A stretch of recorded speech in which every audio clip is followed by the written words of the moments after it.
The radio crackled to life at 0347 hours on September 16, 1944, in the cramped signals intelligence bunker hidden beneath the ruins of a bombed-out schoolhouse 12 kilometers south of Eindhoven.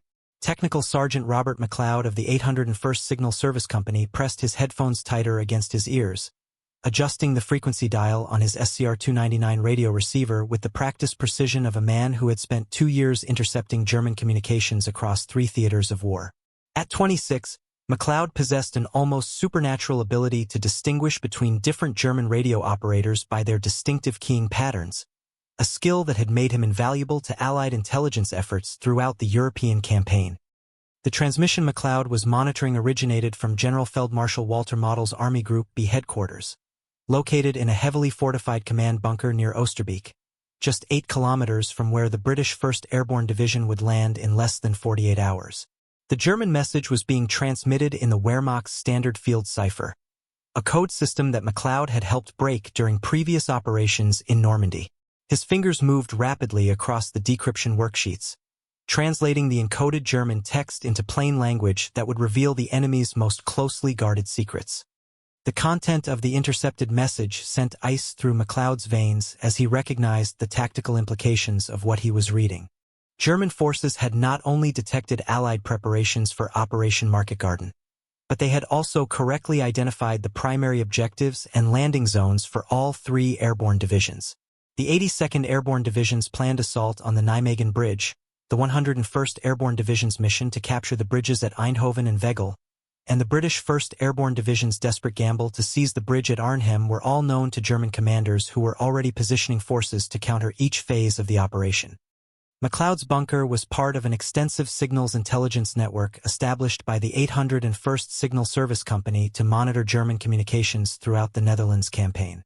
The unit had been activated specifically to support Operation Market Garden, with intercept stations positioned at strategic locations across the proposed airborne corridor. Their mission was to provide real-time intelligence on German dispositions and reactions, enabling Allied commanders to adjust their plans as the situation developed on the ground.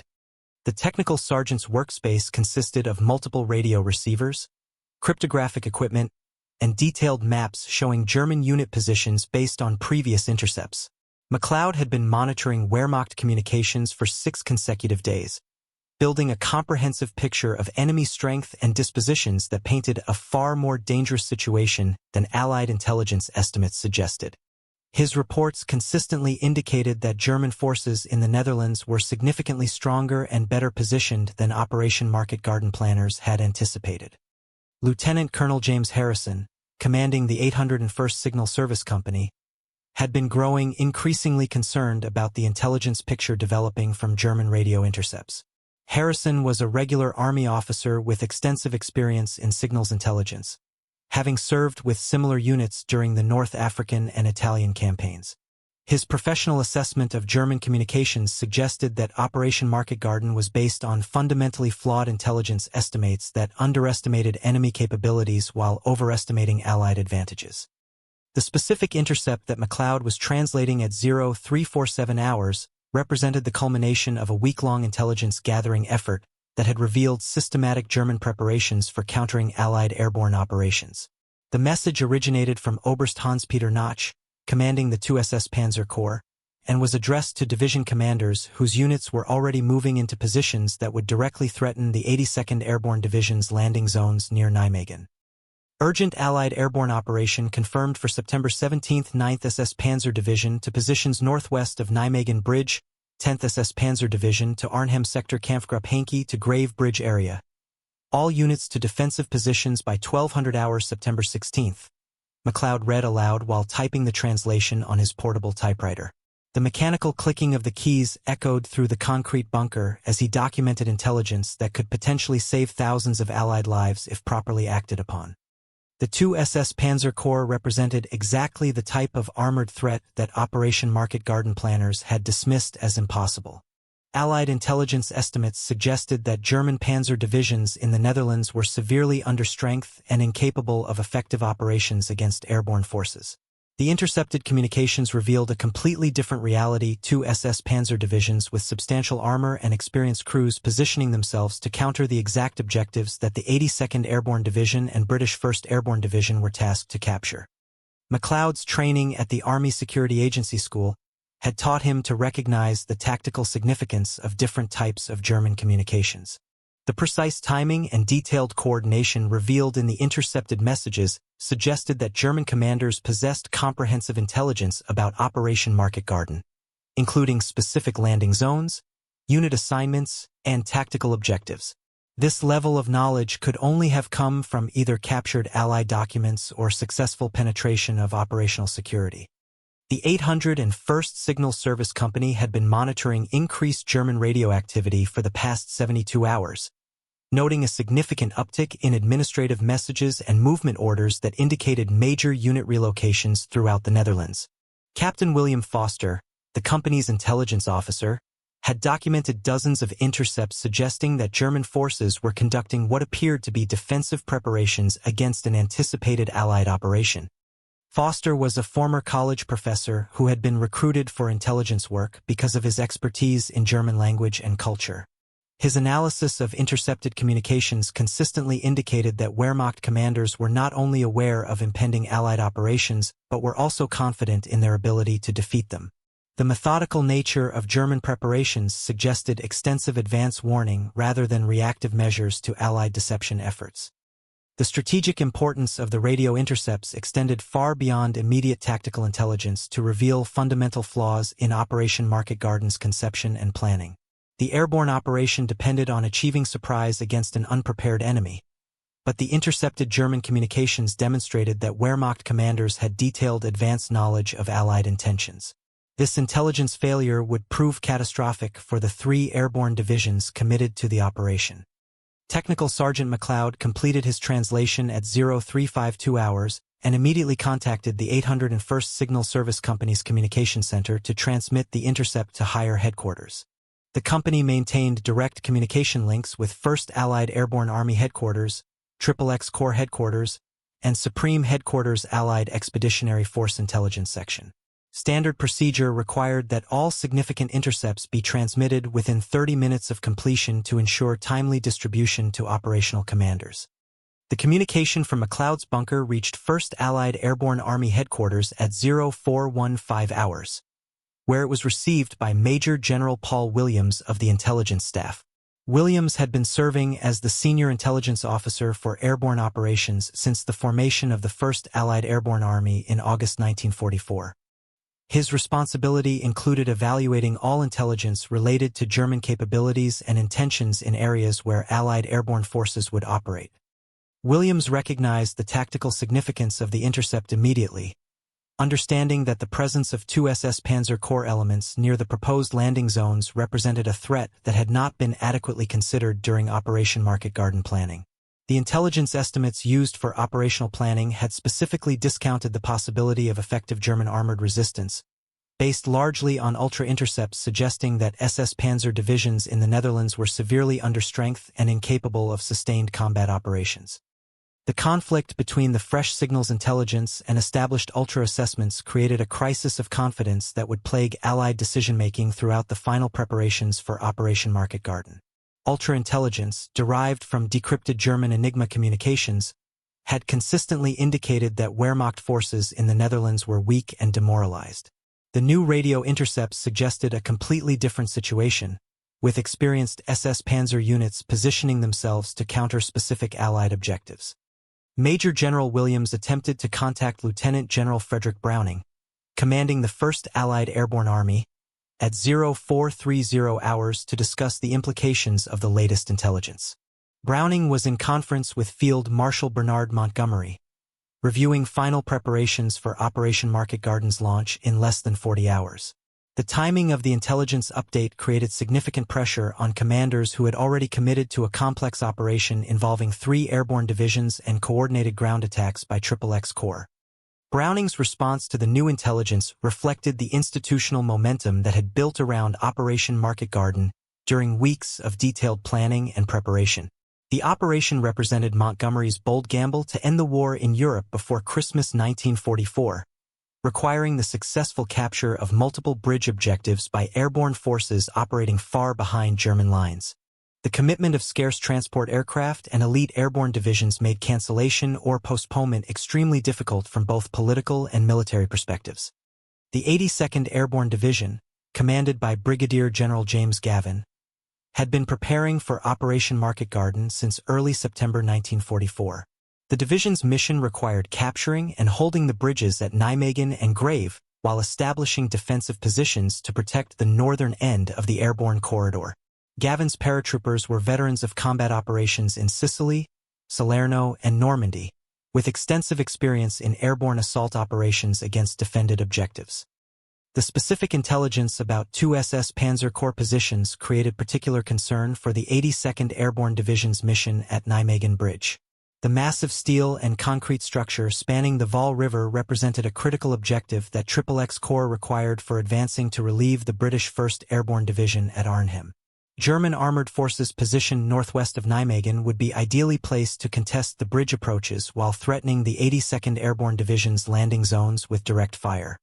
Gavin had reviewed the intelligence estimates during planning conferences at 1st Allied Airborne Army Headquarters, noting the assessment that German forces in the Netherlands posed minimal threat to airborne operations. The 82nd Airborne Division's tactical plan assumed that enemy resistance would consist primarily of second-rate garrison troops and scattered remnants of units retreating from France. The presence of effective SS Panzer divisions would require fundamental changes to the division's approach and objectives. Captain Robert Chen, serving as the 82nd Airborne Division's intelligence officer, received copies of the intercepted German communications at 0445 hours through secure communication channels. Chun was a West Point graduate who had developed extensive expertise in German tactical doctrine during previous operations in Italy and Normandy. His analysis of the intercepts confirmed MacLeod's assessment that Wehrmacht forces possessed detailed knowledge of Operation Market Garden while maintaining significant combat capability. The 505th Parachute Infantry Regiment, commanded by Colonel William Ekman, was assigned the specific mission of capturing the Nijmegen Bridge during the initial phase of Operation Market Garden. Ekman's regiment consisted of 3 battalions of experienced paratroopers who had participated in combat jumps in Sicily and Normandy. Their tactical plan called for seizing the bridge by coup de main, using surprise and aggressive action to overcome German defenders before they could destroy the vital crossing. The intelligence about SS Panzer positions near Nijmegen created significant tactical problems for the 505th Parachute Infantry Regiment's mission. Lightly armed paratroopers were not equipped to engage main battle tanks in direct combat, depending instead on mobility and surprise to accomplish their objectives. The presence of German armor would require extensive coordination with supporting arms and possibly fundamental changes to the regiment's approach to the bridge objective. Staff Sergeant Michael O'Connor of the 505th Parachute Infantry Regiment's 2nd Battalion had been studying aerial photographs of the Nijmegen Bridge area during final preparations for the operation. O'Connor was a veteran of 3 combat jumps who served as a squad leader in Dog Company, responsible for leading 12 paratroopers in the assault on German positions. His tactical knowledge and combat experience made him invaluable for training new soldiers and planning complex operations. The intercepted German communications reached the 505th Parachute Infantry Regiment's headquarters at 0500 hours, where they were reviewed by Colonel Ekman and his staff officers. The intelligence presented a tactical situation that differed significantly from the regiment's planning assumptions, requiring immediate assessment of alternative approaches to the bridge objective. Ekman recognized that his paratroopers would need additional anti-tank support and possibly revised landing zones to avoid German armored concentrations. Meanwhile, at the 801st Signal Service Company's intercept station, Technical Sergeant MacLeod continued monitoring German radio networks for additional intelligence about enemy preparations. His headphones picked up increased administrative traffic from Wehrmacht units throughout the Netherlands, suggesting widespread movement and repositioning in response to anticipated Allied operations. The volume and urgency of German communications indicated that enemy commanders were treating the intelligence about Allied airborne operations with utmost seriousness. The second significant intercept occurred at 0530 hours, when MacLeod's equipment captured a transmission from the 9th SS Panzer Division Hohenstaufen to subordinate units detailing specific defensive positions around Nijmegen. The message included grid coordinates for anti-aircraft gun emplacements, tank positions, and infantry strongpoints that covered all likely approaches to the bridge. This level of detailed preparation suggested that German forces had been planning their defense for several days rather than reacting to immediate intelligence. 9th SS Panzer Division, all units to designated positions by 0800 hours, Kampfgruppe to North Bank Nijmegen Bridge, AA Battalion 9 to positions covering southern approaches, priority targets designated Allied gliders and paratrooper concentrations. MacLeod translated while his fingers flew across the typewriter keys. The mechanical rhythm of documentation continued as he processed intelligence that revealed the systematic nature of German preparations. The tactical significance of the 9th SS Panzer Division's positioning became clear when MacLeod cross-referenced the unit locations with 82nd Airborne Division landing zones marked on his intelligence maps. The German forces were positioning themselves to deliver enfilading fire against paratroopers as they attempted to assemble after landing, while also controlling the northern approaches to Nijmegen Bridge with armored vehicles and anti-tank weapons. Captain Foster analyzed the accumulating intercepts at the 801st Signal Service Company's analysis section, recognizing a pattern of German preparations that suggested comprehensive knowledge of Operation Market Garden's objectives and timing. The enemy communications revealed not only awareness of Allied intentions but also confidence in their ability to defeat the airborne operation through prepared defenses and coordinated counterattacks. The third critical intercept arrived at 0545 hours when German radio operators transmitted detailed instructions for the 10th SS Panzer Division Frundsberg to positions near Arnhem that would directly threaten the British 1st Airborne Division's landing zones. The message included specific references to Allied paratrooper capabilities and recommended tactics for engaging airborne forces in built-up areas. This intelligence suggested that German commanders had studied Allied airborne operations extensively and developed specific countermeasures. Lieutenant Colonel Harrison reviewed the complete intelligence package at 0600 hours, recognizing that the accumulated intercepts painted a picture of German preparation that fundamentally contradicted the intelligence estimates supporting Operation Market Garden. The Wehrmacht forces in the Netherlands were not only stronger than anticipated, but also possessed advance warning that enabled systematic defensive preparations. Harrison understood that his responsibility was to ensure this intelligence reached decision-makers who could still influence the operation. The communication from the 801st Signal Service Company reached Supreme Headquarters Allied Expeditionary Force at 0615 hours, where it was received by Major General Kenneth Strong, Chief of Intelligence for Allied Forces in Europe. Strong had been serving in senior intelligence positions since 1941, developing extensive experience in evaluating German capabilities and intentions. His assessment of the radio intercepts confirmed the tactical significance while raising serious questions about Operation Market Garden's prospects for success. Strong's immediate concern focused on the apparent contradiction between established ultra-intelligence and the fresh signals intercepts. Ultra-decryptions had consistently indicated that SS Panzer divisions in the Netherlands were severely weakened by previous combat operations and incapable of effective resistance against Allied airborne forces. The radio intercepts suggested that these same units were not only combat-capable but actively preparing to counter specific Allied operations. The intelligence crisis created by conflicting assessments reached its climax when Major General Strong attempted to contact Field Marshal Montgomery at 0630 hours to discuss the implications of the German radio intercepts. Montgomery was conducting final coordination meetings with XXX Corps commanders, reviewing the ground attack that would advance north through the airborne corridor to relieve the trapped paratroopers at Arnhem. The timing of the intelligence update created maximum pressure on commanders already committed to the operation. Montgomery's response to the new intelligence reflected both the institutional momentum supporting Operation Market Garden and his personal conviction that the operation offered the best opportunity to end the war quickly. The field marshal had staked his reputation on the airborne gamble, arguing that bold action was necessary to exploit German weakness before enemy forces could reorganize. The radio intercepts suggesting effective German preparation threatened the fundamental assumptions underlying this strategic assessment. The 82nd Airborne Division received updated intelligence summaries at 0645 hours, including detailed information about German armored dispositions near their objective areas. Brigadier General Gavin reviewed the intercepts with his staff officers, recognizing that the intelligence required immediate tactical adjustments to his division's operational plan. The presence of SS Panzer units near Nijmegen created specific threats that had not been adequately addressed during planning conferences. Gavin's tactical experience in previous airborne operations provided insight into the challenges his division would face against prepared German defenses. The 82nd Airborne Division had successfully accomplished difficult missions in Sicily and Normandy through aggressive action and tactical flexibility, but those operations had benefited from achieving tactical surprise against unprepared defenders. The intelligence about German preparations suggested that Operation Market Garden would offer no such advantages. The 505th Parachute Infantry Regiment's final intelligence briefing occurred at 0700 hours, with Colonel Ekman reviewing the latest information about enemy dispositions near Nijmegen Bridge. The regiment's paratroopers gathered around detailed maps and aerial photographs, while Ekman explained the tactical situation they would face after landing.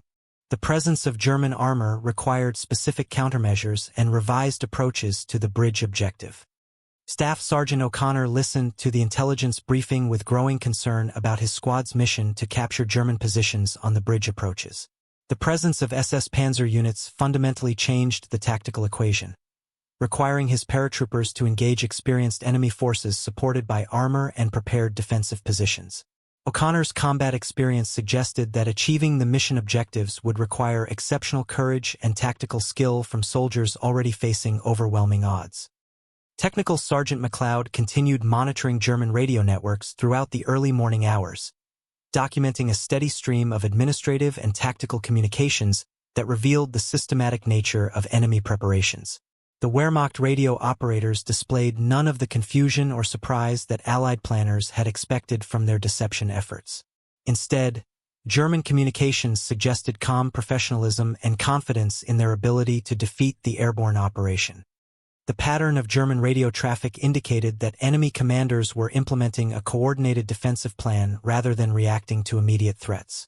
The precise timing of unit movements and detailed coordination between different formations suggested that Wehrmacht forces had been preparing their response to Operation Market Garden for several days. This level of advance warning represented a catastrophic intelligence failure that would cost thousands of Allied casualties.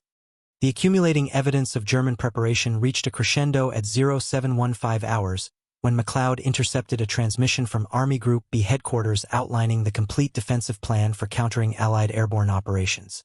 The message detailed specific unit assignments, defensive positions, and counterattack procedures that addressed every phase of Operation Market Garden. The German plan demonstrated comprehensive understanding of Allied intentions while revealing sophisticated countermeasures designed to defeat each airborne objective. Army Group B to all units, Operation Berlin effective immediately, Phase 1 defensive positions, Phase 2 coordinated counterattacks, Phase 3 elimination of airborne corridor, all objectives to be held until relief forces arrive. MacLeod translated while recognizing the ominous implications of the German plan. The enemy's code name for their defensive operations suggested that Wehrmacht commanders viewed the approaching battle as decisive for the war's outcome. The final intercept before Operation Market Garden's launch occurred at 0730 hours, when German radio operators transmitted detailed coordination instructions between the two SS Panzer Corps and Luftwaffe units positioned to attack Allied transport aircraft. The message included specific procedures for engaging glider formations and paratrooper concentrations, suggesting that German air defense preparations were as comprehensive as their ground dispositions. Lieutenant Colonel Harrison compiled the complete intelligence package at 0745 hours, creating a comprehensive assessment that documented systematic German preparation for countering Operation Market Garden. His report included specific unit identifications, defensive positions, and tactical assessments that contradicted every major assumption underlying the airborne operations planning.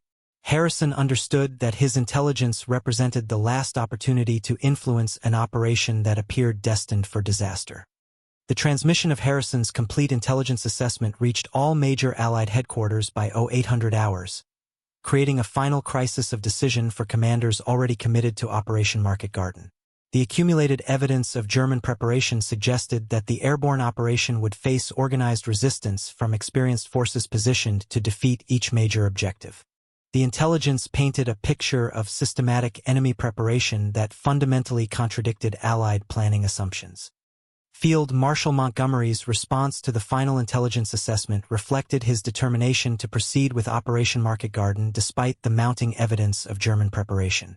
The Field Marshal argued that the radio intercepts represented German deception efforts designed to discourage Allied operations, while maintaining that ultra-intelligence provided more reliable assessments of enemy capabilities. Montgomery's conviction that bold action could still achieve success influenced his decision to proceed with the operation as planned. The 82nd Airborne Division's paratroopers completed their final preparations at airfields across England, loading into C-47 transport aircraft that would carry them to landing zones near Nijmegen. The soldiers carried only light equipment and limited ammunition, depending on rapid resupply and link-up with XXX Corps to sustain their operations. Their training and equipment reflected the original assumption that German resistance would be minimal and quickly overcome. Staff Sergeant O'Connor conducted final equipment checks with his squad at 0830 hours, ensuring that each paratrooper carried sufficient ammunition and equipment for the initial phase of the operation. The men of Dog Company represented the cream of American airborne forces, volunteers who had undergone extensive training and proven themselves in previous combat operations. Their professional competence and aggressive spirit would be tested against SS Panzer forces that the intelligence intercepts suggested were equally professional and determined. The first Allied transport aircraft took off from English airfields at 0945 hours, beginning the air movement that would deliver 3 airborne divisions to landing zones throughout the Netherlands. The massive air armada included over 1,500 transport aircraft and 500 gliders, representing the largest airborne operation in military history. The success of Operation Market Garden depended on these forces achieving their objectives before German forces could organize effective resistance. Technical Sergeant MacLeod monitored German radio networks throughout the air movement, documenting enemy reactions to the approaching Allied formations. The Wehrmacht communications displayed no surprise at the airborne operations development, with German units calmly reporting aircraft formations and implementing previously planned defensive measures. The enemy's professional responses confirmed that they had been expecting the Allied attack and were prepared to counter it effectively. The first paratroopers of the 82nd Airborne Division landed near Nijmegen at 1330 hours, immediately coming under fire from German positions that had been prepared specifically to counter airborne operations. The 505th Parachute Infantry Regiment's assault on the bridge encountered determined resistance from SS Panzer units supported by anti-aircraft guns positioned to engage ground targets. The intensity of German resistance confirmed the intelligence warnings that had been largely ignored during operational planning. Colonel Ekman's paratroopers fought with exceptional courage against prepared German defenses, but their light equipment proved inadequate against SS Panzer forces supported by extensive fortifications. The 505th Parachute Infantry Regiment suffered heavy casualties during the initial assault, with several companies losing more than half their strength before nightfall. The tactical situation confirmed MacLeod's assessment that the 82nd Airborne Division was indeed walking into a carefully prepared trap. The systematic German resistance encountered by all 3 airborne divisions validated every intelligence warning that Technical Sergeant MacLeod had provided during the final days before Operation Market Garden. The Wehrmacht forces demonstrated detailed knowledge of Allied objectives while implementing sophisticated defensive plans that countered each major airborne operation. The intelligence failure represented a catastrophic breakdown in Allied assessment capabilities that would influence military operations for the remainder of the war. Staff Sergeant O'Connor's squad fought desperately to reach their assigned objectives near Nijmegen Bridge, advancing through intense fire from German positions that had been prepared to engage exactly their type of assault. The SS Panzer forces demonstrated professional competence and tactical flexibility that exceeded American expectations, while their equipment advantages proved decisive in sustained combat. O'Connor's personal courage and tactical skill helped his men achieve limited success, but the overall tactical situation remained desperate. The British 1st Airborne Division's experience at Arnhem confirmed the intelligence about the 10th SS Panzer Division's capabilities, with German armored forces quickly isolating the paratroopers and preventing their link-up with advancing XXX Corps units. The systematic nature of German resistance suggested that Wehrmacht commanders had not only expected the Allied operation but had also prepared comprehensive countermeasures designed to defeat each major objective. The failure of Operation Market Garden's northern objectives validated Technical Sergeant MacLeod's intelligence assessments while demonstrating the consequences of ignoring tactical warnings. The 82nd Airborne Division and British 1st Airborne Division suffered heavy casualties against German forces that had been positioned specifically to counter their operations. The intelligence failure represented a breakdown in Allied decision-making that contributed to one of the war's most costly defeats. The tactical lessons learned from Operation Market Garden emphasized the critical importance of accurate intelligence assessment and the dangers of operational overconfidence. The systematic German preparation revealed by radio intercepts had provided clear warning of the tactical situation that Allied forces would encounter, but institutional momentum and strategic optimism had prevented appropriate adjustments to operational plans. The intelligence failure influenced Allied planning for subsequent operations throughout the remainder of the war. Technical Sergeant MacLeod continued monitoring German communications throughout Operation Market Garden, documenting enemy tactical responses and coordination procedures that provided valuable intelligence for future operations. His professional competence in signals intelligence contributed to improved Allied understanding of German capabilities, while his detailed reporting helped identify systemic problems in intelligence assessment and distribution. MacLeod's work during Operation Market Garden influenced the development of enhanced signals intelligence procedures that improved Allied performance in subsequent operations. The human cost of the intelligence failure at Operation Market Garden extended beyond immediate battle casualties to influence Allied strategic planning for the remainder of the European campaign. The systematic German preparation that MacLeod had identified through radio intercepts demonstrated that Wehrmacht forces retained significant combat capability despite their strategic situation. This recognition influenced Allied assessments of German resistance and contributed to more realistic planning for subsequent operations. The strategic implications of Operation Market Garden's failure extended beyond the immediate tactical defeat to influence Allied approaches to operational planning and intelligence assessment. The systematic nature of German preparation suggested that Wehrmacht forces possessed more effective intelligence capabilities than Allied planners had recognized, while also demonstrating continued tactical competence despite strategic disadvantages. These lessons influenced Allied planning for the final offensives that would end the war in Europe. The legacy of Technical Sergeant MacLeod's intelligence work during Operation Market Garden extended beyond the immediate operational failure to influence signals intelligence procedures throughout the remainder of World War II. His systematic documentation of German radio intercepts provided valuable insights into enemy tactical procedures and communication security, contributing to improved Allied understanding of Wehrmacht capabilities. MacLeod's professional competence helped establish principles for signals intelligence assessment that influenced military operations for decades after the war's conclusion.